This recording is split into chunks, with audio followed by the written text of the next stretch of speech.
اعوذ باللہ من الشیطان الرجیم پناہ مانگتا ہوں میں اللہ کی شیطان مردود سے۔ بسم اللہ الرحمن الرحیم شروع اللہ کا نام لے کر جو بڑا مہربان نہایت رحم والا ہے۔ اعوذ باللہ من الشیطان الرجیم بسم اللہ الرحمن الرحیم مثل الذين كفروا بربهم أعمالهم كرماد اشتدت به الريح في يوم عاصف لا يقدرون مما كسبوا على شيء ذلك هو الضلال البعيد ألم تر أن الله خلق السماوات والأرض بالحق إن يشاء يذهبكم ويأتي بخلق جديد وما ذلك على الله بعزيز وبرزوا لله جميعا فقال الضعفاء للذين استكبروا إنا كنا لكم تبعا فهل أنتم مغنون عنا من عذاب الله من شيء قالوا لو هدانا الله لهديناكم سواء علينا أجزعنا أم صبرنا ما لنا من محيص مثل الذين كفروا مثال ان لوگوں کی جنہوں نے کفر کیا بربہم اپنے رب کے ساتھ اعمالہم ان کے عملوں کی مثال کرماد مثل راکھ کے ہے اشتدت بہ الریح سخت چلے اس پہ ہوا فی یوم عاصف طوفان و آندھی کے دن میں لا یقدرون مما کسبوا علی شیء نہیں وہ قدرت رکھتے اس میں سے جو انہوں نے کمایا علی شیء کچھ بھی کسی بھی چیز پر ذالک هو الضلال البعید یہ ہے وہ گمراہی دور کی الم تر ان اللہ کیا تو نے دیکھا نہیں کہ بے شک اللہ تعالی خلق السماوات والارض بالحق پیدا کیے اس نے آسمان اور زمین نے حق کے ساتھ ان یشاء یذہبکم اگر وہ چاہے تو تمہیں لے جائے ویات بخلق جدید اور لے آئے کوئی نئی مخلوق وما ذلک علی اللہ بعزیز اور نہیں ہے یہ اللہ پر کوئی مشکل بھاری وبرزوا للہ جمیعا اور وہ سامنے ہوں گے اللہ کے سب فقال الضعفاء پھر کہیں گے کمزور لوگ للذین استکبروا ان لوگوں سے جنہوں نے تکبر کیا ہوگا جو بڑے سمجھے جاتے تھے انا کنا لکم تبعا کہ بے شک ہم تو تمہارے تابع تھے فہل انتم مغنون کیا پس تم اب دور کر سکتے ہو ہم سے من عذاب اللہ من شیء اللہ کے عذاب میں سے کچھ قالوا وہ جواب میں کہیں گے لو ہدان اللہ لہدیناکم اگر ہمیں اللہ راہ دکھاتا تو البتہ ہم تمہیں بھی دکھا دیتے سواء علینا برابر ہے اب ہم پر اجزعنا ام صبرنا کہ ہم بے صبری کریں یا صبر کریں ما لنا من محیص نہیں ہے ہمارے لیے کوئی چھٹکارے بچ جانے کی جگہ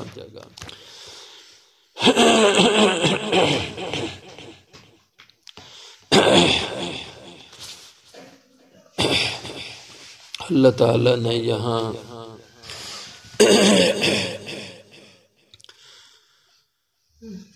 اعمال کے قبول ہونے یا رد ہونے کے ایک معیار کو بتلایا ہے۔ اعمال کی قبولیت کے لیے 3 شرطیں ہیں، ایک ایمان اور دوسرے اخلاص اور تیسرے اتباع سنت۔ اگر ان 3 شرطوں کے ساتھ عمل ہو تو اللہ کی بارگاہ میں قبول ہوتا ہے، اور اگر ان 3 میں سے کوئی بھی شرط نہ ہو تو پھر کوئی بھی عمل کتنا ہی اچھا اور کتنا ہی نیک کیوں نہ ہو وہ اللہ کے ہاں قبول نہیں ہے۔ پہلی شرط ایمان ہے، انسان ایماندار ہو، بد عقیدہ نہ ہو، کفر شرک نہ ہو اس کے عقیدے میں۔ دوسری شرط یہ ہے کہ اخلاص کے ساتھ عمل کرے، اللہ کی رضا اس عمل سے مقصود ہو، اور اگر عمل اللہ کی رضا کے لیے نہیں کرتا، لوگوں کو دکھانے میں، لوگوں میں اپنا نام پیدا کرنے میں، اپنی شہرت کے لیے عمل کرتا ہے، اب ہے مومن، لیکن عمل میں ریاکاری دکھلاوا ہے تو عمل بیکار ہے، اللہ کے ہاں قبول نہیں۔ اور تیسری شرط اتباع سنت ہے، بھی ایمان اور اس کے ساتھ کر بھی عمل اخلاص سے رہا ہے، لیکن عمل کرنے کا طریقہ اپنا ہے، حضور کا نہیں ہے، حضور کی سنت کے مطابق عمل نہیں، اب عمل بہت اچھا ہے لیکن حضور کے طریقے کے خلاف ہے، تو بھی یہ عمل قبول نہیں ہوگا، اگرچہ وہ عمل بہت اچھا ہے لیکن حضور کا طریقہ وہ نہیں ہے، اس لیے وہ عمل بھی بیکار ہے۔ تو یہاں ایمان کی شرط نہ ہو تو اس عمل کے بیکار ہونے کو بیان کیا ہے، اور اسی طرح عمل غلط طریقے سے ہو، حضور کے طریقے سے ہٹ کے ہے تو عمل بیکار ہے۔ تو فرمایا مثل الذین کفروا بربہم، مثال، صفت، حالت ان لوگوں کی جنہوں نے کفر کیا اپنے رب کے ساتھ، اعمالہم ان کے عملوں کی مثال، یعنی جو اللہ کی ذات سے کفر کرنے والے ہیں، کفر شرک، تو ان کے اعمال کی مثال، جو اپنی جگہ عمل اچھے ہیں، جیسے کہ وہ لوگ، جیسے حضور کے زمانے کے جو کافر مشرک تھے، بڑے نیک عمل کرتے تھے، حاجیوں کو پانی پلانے کا کام کرتے تھے، ان کے کھلانے کا کام کرتے تھے، ان کی رہائشوں کا انتظام کرتے تھے، اور دیگر نیکی کے بہت بڑے، لیکن اس زمانے میں حاجیوں کو پانی پلانا یہ شاید اس سے بڑھ کے کوئی نیکی ہو سکتی ہو، کیونکہ آج بھی بہت بڑا مسئلہ ہے وہاں پہ پانی کا، اس زمانے میں تو اس سے بھی زیادہ سخت ہوتا تھا۔ یعنی یہ صورتحال ہوتی تھی کہ کئی جگہیں ایسی ہوتی تھیں کہ جہاں پانی لانے کے لیے 2 دن کا سفر لوگوں کو کرنا پڑتا تھا، 2 دن کا سفر کر کے تب جا کے پانی ملتا تھا۔ اب ظاہر ہے جو اتنی دور سے پانی لائے گا تو کتنا کو پانی لا سکتا ہے، تو پھر اتنے بڑے مجمع کو پانی پلانا، حجاج کرام کو عرفات میں، مینا میں اور مکہ المکرمہ میں، یہ کتنا مشکل ترین کام تھا، اور انہوں نے بڑے انتظام کیے تھے۔ مکہ معظمہ کے جتنے داخلی راستے تھے سب راستوں پہ پانی کی سبیلیں لگائی ہوئی تھی کہ جس طرف سے بھی کوئی حاجی آئے اس کو پانی کی پریشانی نہ ہو۔ اس لیے قرآن پاک نے بھی اس کو بیان کیا، اجعلتم سقایۃ الحاج وعمارۃ المسجد الحرام، کہ تم سمجھتے ہو کہ ہم حاجیوں کو پانی پلاتے ہیں اور مسجد حرام کی انتظامات کرتے ہیں، اس لیے ہم بخشے بخشائے ہیں، تمہارے یہ سب عمل بیکار اور ضائع ہو رہے ہیں نیک عمل، لیکن چونکہ ایمان کے بغیر ہیں اس لیے ان اعمال کا تمہیں کوئی فائدہ نہیں ملے گا۔ تو ان عملوں کی مثال کیا ہے؟ کراماد، مثل راکھ کے ہے، جو آگ جلانے کے بعد وہ آگ ٹھنڈی ہو جائے تو راکھ بن جاتی ہے وہ آگ، تو اب راکھ کا کوئی وزن نہیں ہے، اب راکھ اپنی ذات میں، اپنی حیثیت میں کچھ بھی نہیں ہے۔ اب اشتدت بہ الریح، راکھ کا ڈھیر ہو اور اس پہ تیز ہوا آ جائے، فی یوم آصف، اور وہ ہوا بھی ہو آندھی اور طوفانی شکل میں، تو اس راکھ کے ڈھیر کو آپ کتنا بڑا کیوں نہ کر لیں اور راکھ کتنی زیادہ جمع کیوں نہ کر لیں، لیکن بس ایک ہوا آنے کی دیر ہے، ہوا آئی وہ سارا ڈھیر اس راکھ کا ہوا نے اڑا کے رکھ دیا۔ اسی طرح انسان اگر ایمان کے بغیر عمل کر رہا ہے، یا ایمان تو ہے لیکن عمل اس کا اخلاص کے ساتھ نہیں ہے، لوگوں کو دکھلانے کا عمل ہے، جیسے آج کل ہم بہت سارے عمل ایسے کرتے ہیں، اپنے ذہن میں یہ ہوتا ہے کہ ہم نیکی کا کام کر رہے ہیں۔ یہ نمود و نمائش کے جتنے کام ہیں، پیسہ لوگ لاکھوں کے حساب سے خرچ کرتے ہیں، لیکن اس کا مقصد کیا ہے؟ اپنی شہرت۔ یہ شادی بیاہ میں پیسہ خرچ کر رہے ہیں، بڑے بڑے کھانے ولیمے کی دعوتیں۔ اب اپنی ذات میں یہ دعوت بہت نیک عمل ہے، لیکن اس کا مقصد کیا ہے؟ اپنی شہرت، اپنا نام پیدا کرنا۔ اس لیے نیک عمل ہے لیکن اخلاص نہیں تو عمل سارے کا سارا راکھ کے ڈھیر کی طرح بن گیا۔ اور اسی طرح کتنے عمل ہیں آج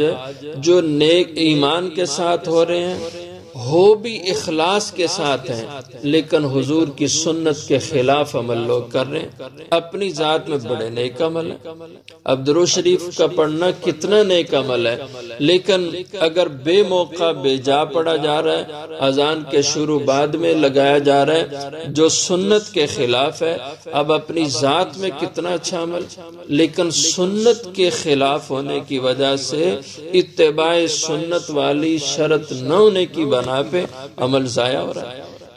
تو اس لیے اس کو تشبیہ دی کہ جیسے راکھ کا ڈھیر، اس پہ ہوا چلی، اس نے سب کو اڑا کے رکھ دیا۔ لا یقدرون مما کسبوا علی شیء، اب بڑی اچھی کمائی تھی لیکن اس کا فائدہ نہیں لے سکے۔ لا یقدرون، نہیں قدرت رکھتے، مما کسبوا، اس میں سے جو انہوں نے کمایا، علی شیء، کسی بھی چیز پہ، یعنی کچھ بھی انہیں اس سے حاصل نہیں ہوا۔ ذالک هو الضلال البعید، یہ نیکیوں کی شکلیں، یہ اچھائیوں اور بھلائیوں کے کام اب کرنے والا سمجھتا ہے کہ مجھے یہ نیکیاں بہت فائدہ دیں گی اور یہ نیک کام مجھے بہت نفع دیں گے، لیکن اللہ فرماتے ہیں ذالک هو الضلال البعید، یہ نیکیاں کرنا خواہ وہ ایمان کی شرط کے بغیر ہوں یا اخلاص کی شرط کے بغیر ہوں، یا ان میں کمزوری یہ ہو کہ اتباع سنت کے خلاف ہوں، تو یہ ہے هو الضلال البعید، دور کی گمراہی، یعنی بہت بڑی گمراہی میں انسان مبتلا ہے کہ جو قبولیت کی شرطیں ان کے بغیر نیک کام کر رہا ہے۔ علم تر ان اللہ، اے انسان کیا تو دیکھتا نہیں ہے کہ بے شک اللہ نے خلق السماوات والارض بالحق، آسمان اور زمین پیدا کیے، بالحق، حق کے ساتھ، ٹھیک ٹھیک ان کو پیدا کیا، با مقصد حکمتوں کے ساتھ۔ ان یشاء یذہبکم،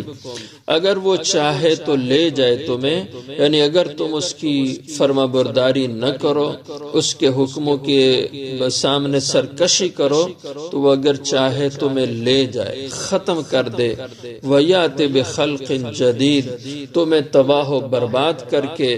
لے آئے کوئی نئی مخلوق، تمہاری جگہ اور انسان لے آئیں، بسا دیں، جیسے پہلی قوموں میں ہوتا رہا۔ پوری کی پوری قوم اللہ نے تباہ کر دی، پھر اللہ نے ان کی آبادیوں میں، ان کی جگہوں میں نئی قوم کو بسا دیا۔ وَمَا ذَلِكَ عَلَى اللَّهِ بِعَزِيزٍ، اور یہ کام اللہ پر کوئی مشکل نہیں ہے، اللہ کے آگے کوئی بھاری نہیں ہے، وہ ان اللہ علی کل شیء قدیر، ہر چیز پہ پورا پورا قادر ہے۔ وَبَرَزُوا لِلَّهِ جَمِيعًا، یہاں اللہ تعالیٰ نے آخرت کا پھر کوئی ذکر کیا ہے۔ جو آج انسان غلط راستے پہ چل رہے ہیں، غلط لوگوں کو رہنما بنا رکھا ہے اور ان کی خوشنودی کے لیے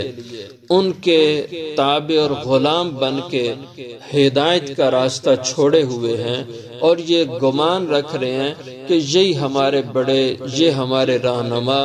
یہ ہمارے گناہوں کا بوجھ اٹھا لیں گے، یہ ہماری بخشش کروا لیں گے، یہ ہمیں رب سے چھڑوا لیں گے۔ آج کل لوگوں کے طرح طرح کے ذہن ہیں، جو سیاست میں ہے وہ سیاسی لیڈر کو ہی سمجھ رہے ہیں، بس اسی کی مان لینے اتباع میں میری کامیابی ہے۔ جو مذہب کے اندر ہے وہ مذہبی رہنما کو سمجھ رہا ہے کہ بس یہ راضی ہیں تو سب کچھ ہو گیا، وہ قرآن و سنت کو نہیں دیکھتا، اللہ رسول کی اتباع کو نہیں دیکھتا۔ ان کا حشر کیا ہوگا؟ برزول اللہ جمیعا، سب کے سامنے اللہ کے، سب کے سب اللہ کے سامنے ہوں گے حشر کے میدان میں، اور اللہ کے روبرو آئیں گے، اور پھر اللہ جنت دوزخ کے فیصلے کریں گے، اور جو دوزخ میں چلے جائیں گے تو فقال الضعفاء للذین استکبروا، پس کہیں گے وہ لوگ جو کمزور تھے، جو تابع تھے طاقتوروں کے، للذین استکبروا، ان لوگوں سے کہیں گے جو بڑے سمجھے جاتے تھے دنیا کے اندر، جن کو ان کمزوروں نے اپنے وڈیرے اور اپنے بڑے بنایا ہوا تھا، وہ کہیں گے کمزور ان بڑوں سے، انا کنا لکم تبعا، بے شک ہم تھے تمہاری تابعداری کرنے والے، ہم تمہارے تابع تھے، تمہارے خادم تھے، تمہارے ہم غلام تھے، تو تم کہتے تھے کہ ہم تمہارے گناہوں کا بوجھ اٹھا لیں گے، ہم تمہاری بخشش کروا لیں گے، تو اب تو ہم عذاب میں پکڑیں گے، ہم دوزخ میں ہیں، تم بھی دوزخ میں ہو، اور ہمیں آگ نے لپیٹا ہوا ہے، تو فہل انتم مغنون، کیا پس تم دور کر سکتے ہو، دفع کر سکتے ہو، انا ہم سے، من عذاب اللہ من شیء، اللہ کے عذاب میں سے کچھ بھی، کوئی ذرا بھی کوئی تم ہماری مدد کر سکتے ہو؟ قالوا لو ہدانا اللہ لہدیناکم، تو وہ اس کے جواب میں کہیں گے کہ اگر ہمیں اللہ ہدایت دیتا تو ہم تمہیں بھی ہدایت دے دیتے، یعنی اگر دنیا میں ہم ہدایت پر ہوتے اور تم ہمارے پیچھے چلنے والے تھے، ہمارے مریدین تھے، ہمارے تابع تھے، تو ہم ہدایت پر چلنے والے ہوتے تو ہم تمہیں بھی ہدایت پر چلاتے، کیونکہ تم تو ہمارے پیچھے تھے، تو جب ہم ہی گمراہ تھے تو ہم نے تمہیں بھی گمراہی کرنا تھا، اور اگر ہدایت پر ہوتے تو آج ہم تمہیں بچا لیتے، ہم بھی جنت میں ہوتے، تم بھی جنت میں ہوتے، لیکن چونکہ ہم بھی گمراہی میں تھے اور تم نے نہ آؤ دیکھا نہ تاؤ دیکھا، تم ہمارے نعرے لگاتے ہمارے پیچھے بھاگتے آئے، تو آج ہم بھی دوزخ میں ہیں، تم دیکھ رہے ہو، اس لیے تم بھی دوزخ کی آگ میں چلو، ہم سارے کے سارے ہم یہاں برابر ہیں، سواء علینا اجزعنا ام صبرنا، برابر ہے ہم پہ کہ ہم بے صبری کریں یا صبر کریں، ما لنا من محیص، ہمیں کوئی چھڑوانے والا نہیں ہے۔ مفسرین رحمہ اللہ فرماتے ہیں یہ بات بڑے زمانے کے بعد کہیں گے، جب وہ سارے جتن کر لیں گے دوزخ کی آگ سے بچنے کی، یہاں سے نکلنے کی، اور چیخ و پکار کر لیں گے اور کہیں گے کہ ادعو ربکم لیقضی علینا ربک، کہ جو نگران ہوں گے دوزخ کے ان سے کہیں گے کہ رب سے ہماری فریاد کرو کہ وہ ہماری کوئی بات سنے اور ہمارے لیے عذاب میں کچھ تخفیف اور کمی کی جائے، کہ ادعو ربکم یخفف عنا عذابنا، کہ ہمارے عذاب کو کچھ کم کر دیا جائے یا کچھ وقفے کے لیے، جیسے دنیا کے کاموں میں وقفہ آتا ہے، کچھ وقفہ کر دیا جائے، تو وہ کہیں گے کہ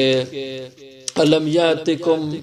رسلکم بالبینات قالوا بلا قالوا فدعوا وما دعاء الکافرین الا فی ضلال، وہ آگے سے فرشتے کہیں گے کیا تمہارے پاس دنیا میں کوئی تمہیں پیغام دینے والے رسول پیغمبر اور کوئی یہ باتیں سمجھانے والے نہیں آئے تھے؟ تو جواب میں کہیں گے بلا، ضرور لوگ آئے تھے، وہ یہ ساری باتیں بتاتے رہے، لیکن اس وقت ہمیں سمجھ نہیں آئی ان باتوں کی، اور ہم نے ان باتوں پہ غور نہیں کیا، تو وہ پھر کہیں گے کہ پھر رہو یہیں پہ، جب تم دنیا میں ان باتوں کو نہیں سمجھا تھا اب یہیں پہ رہو۔ تو تفاسیر میں لکھا ہے 500 سال تک یہ پکارتے رہیں گے اور پھر انہیں یہ جواب ملے گا کہ بس یہیں پہ رہو تم۔ اور وہ 500 سال کتنے ہوں گے؟ ظاہر سال 360 دن کا ہوتا ہے، اور آخرت کا جو ایک دن ہوگا وہ دنیا کے 50,000 سال کا ایک دن ہوگا۔ یہ قرآن پاک میں آتا ہے کہ فی یوم کان مقدارہ 50,000 سنہ، وہ ایسا دن ہوگا کہ جو 50,000 سال کا ایک دن ہوگا، اور اس کے 500 سال کا زمانہ گزرنے کے بعد پھر ان کی کوئی بات سنی جائے گی اور اس کے بعد کہا جائے گا کہ صبر کرو۔ وہ کہیں گے کہ چلو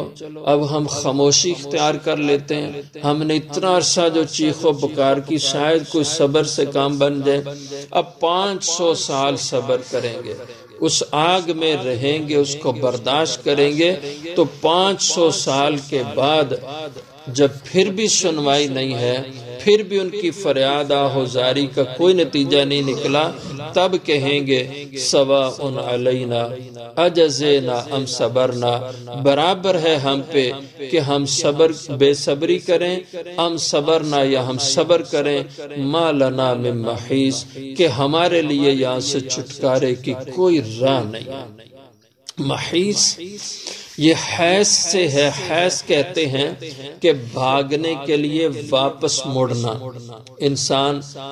آگے جائے تو آگے بھی راستہ نہ ملے تو پھر واپس مڑے کہ بھاگ کے نکل جائے یہاں سے، اس کو محیص کہا جاتا ہے کہ بھاگنے کی، چھٹکارے کی، بچ نکلنے کی کوئی راہ نہیں پائیں گے۔ ما لنا من محیص، نہیں ہے ہمارے لیے چھٹکارے کا کوئی راستہ، بچ نکلنے کا کوئی راستہ نہیں ہے، اس لیے یہیں پہ رہنا پڑے گا۔ تو یہ بے بسی انسان کی کل قیامت کے دن دوزخ میں ہونا ہے، اور یہی کچھ آج قرآن بتا رہا ہے، جس پہ انسانوں کا ایمان نہیں قائم ہوتا، یقین نہیں ٹھہرتا، اور کل انسان کو یہ چیز پیش آنی ہے، اس وقت مانے گا، یقین بھی کرے گا، لیکن فائدہ نہیں ہوگا۔